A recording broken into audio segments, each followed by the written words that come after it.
সাদাকা করার ক্ষেত্রেও কিভাবে এবং কোথায় কোথায় করলে আমি বেস্ট রিটার্নটা পাবো? নবী সাল্লাল্লাহু আলাইহি ওয়াসাল্লাম উল্লেখ করে দিয়েছেন কারা পাবে, কাদেরকে দিতে হবে এবং কখন দিতে হবে। তাছাড়া নবী সাল্লাল্লাহু আলাইহি ওয়াসাল্লাম ঝড়ের চাইতেও বেশি বেগবান ছিলেন সাদাকা প্রদানে। তার কাছে যতক্ষণ সম্পদ ছিল তিনি মানুষকে বলতেন তোমরা নাও নাও নাও নাও, সব নিয়ে যেত, তার নিজের জন্য কিছু থাকতো না।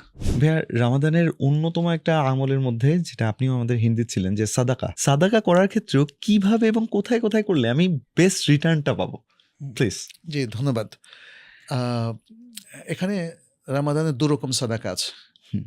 একটা হলো সাদাকাতুল ফেতের, যেটাকে জাকাতুল ফেতের বলা হয়। সেটা কিন্তু একদম খুব ভালো করে নবী সাল্লাল্লাহু আলাইহি ওয়াসাল্লাম উল্লেখ করে দিয়েছেন কারা পাবে, কাদেরকে দিতে হবে এবং কখন দিতে হবে। তো আমি সেটা দিয়ে একটু শুরু করি, তারপরে কমন সাদাকার মধ্যে চলে আসব। নবী সাল্লাল্লাহু আলাইহি ওয়াসাল্লাম বলেছেন শেষ রমাদানের সিয়ামটা যখন সূর্যাস্তের মাধ্যমে কমপ্লিট হয়ে যাবে, তারপর থেকে সাদাকা দেওয়ার সময়। তার মানে হচ্ছে রমাদানের যেমন ২৯শে রমাদান যদি হয় বা ৩০-এ, তার সূর্যাস্তের পরে আমরা সাদাকা দেওয়া শুরু করতে পারবো, এবং সেটা ঈদের সালাতের আগ পর্যন্ত প্রত্যেক ফ্যামিলির প্রত্যেকের পক্ষ থেকে দিতে হবে, এবং দিবেন অভিভাবক, বাবা, কিংবা যদি অ্যাডাল্ট থাকে সন্তানদের মধ্যে কেউ, সে তারটা দেবে। তো সেটা কি? সেটা হলো নেসফে সা। নবী সাল্লাল্লাহু আলাইহি ওয়াসাল্লাম জাকাতুল ফিতরের যে পরিমাণটা বর্ণনা করেছেন সেটা হলো ফুল এক সর। জি। আর উলামায়ে কেরামের মধ্যে কেউ কেউ বলেছেন এটা যদি গম হয় তাহলে নেসফে সর হবে।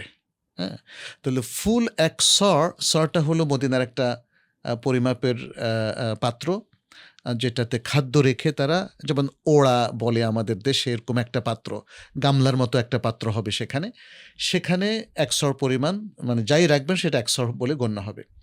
তো এটা যেমন খেজুর, পনির, কিশমিশ, তারপর জব্বা, ভুট্টা, এগুলো সেখানকার প্রধানতম খাদ্য ছিল, সেগুলো থেকে এক সর পরিমাণ দেওয়ার কথা বলা হয়েছে।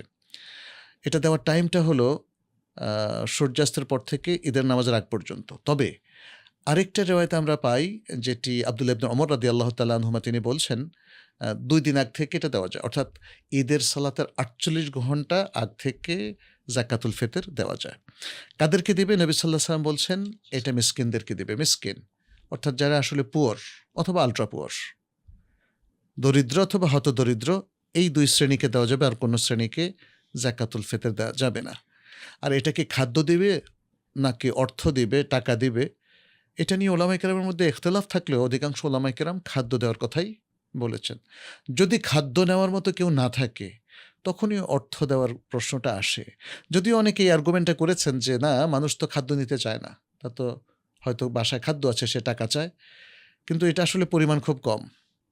যেমন আমাদের বাংলাদেশে যেটা ধরা হয় সেটা দেখা যায় ১৫০-২০০ টাকা। তবে স্ট্যান্ডার্ড হচ্ছে, যদি মদিনার সেই সরের কথা, আমরা খেজুরের কথা ধরি, তাহলে ৩ কেজি খেজুরের দাম যদি অ্যাভারেজে আমরা ধরি, মিডিয়ামটা ৫০০ টাকা করে দিলে ১৫০০ টাকা হয় পার পারসন। হ্যাঁ, পার পার্সন। বাংলাদেশে যেটা ধরা হয় সেটা আটার দাম। আটার দাম ধরার কারণে, আটার দাম তো কম, সেটা হয়তো ২০০ টাকা ২৫০ টাকা এরকম হয়। হ্যাঁ, আর আটার ক্ষেত্রে একটা অভিমত আছে নেসফে সর, মানে ১.৫ কেজি, ফলে এটার দাম আরও কমে যায়। তো এক্ষেত্রে আমাদের মনে হয় আরেকটু গবেষণার প্রয়োজন আছে। আমি আমাদের বাংলাদেশের যারা ওলামায়ে কেরাম আছে তাদেরকে বলবো যে তারা যেন আরেকটু গবেষণা করে আসলে শরিয়ার মাকাসেদটা, অবজেক্টিভসটাকে এখানে আমরা এক্সপোজ করতে পারি, আমরা তুলে ধরতে পারি। তাহলে শরিয়া চাচ্ছে এই দিনে আমরা যেন গরিব দুঃখীদের পাশে দাঁড়াই, যাদের বাসায় খাদ্য নাই তাদের বাসায় কিছু খাদ্য প্রোভাইড করি। তাহলে এটা যদি হয় তাহলে খুব অল্প সংখ্যক টাকা হলে ধনীদের সুবিধা হবে, গরিবদের তো আর সুবিধা হবে না, তাই না? এজন্য এই জিনিসগুলো আমরা একটু খেয়াল করলে আমার মনে হয় হয়তো যারা জাকাতুল ফিতর দিবেন তারা বেশি পরিমাণ দিতে পারবেন। আরেকটা বিষয় নিয়ে আমরা কথা বলতে চাচ্ছিলাম, সেটা হলো কমন সাদাকা।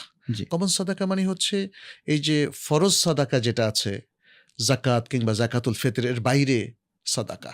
তো এর বাইরে সাদাকা, এটা ব্যক্তি আসলে মানবিকতার কারণে মানুষকে দেবে। অনেক দরিদ্র মানুষ আছে। তাছাড়া নবী সাল্লাল্লাহু আলাইহি ওয়াসাল্লাম রমাদান মাসে প্রচুর দান খরচ সাদাকা করতেন। তিনি কি শুধু ফরজ জাকাতটা দিতেন অথবা শুধু জাকাতুল ফিতর দিতেন না, তার বাইরে তিনি জাকাত দিতেন, যেটা ওই হাদিসে বোঝা যায় তিনি প্রচণ্ড বেগবান, ঝড়ের চাইতেও বেশি বেগবান ছিলেন সাদাকা প্রদানে।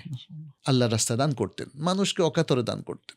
তার কাছে যতক্ষণ সম্পদ ছিল তিনি মানুষকে বলতেন তোমরা নাও নাও নাও নাও, সব নিয়ে যেত, তার নিজের জন্য কিছু থাকতো না।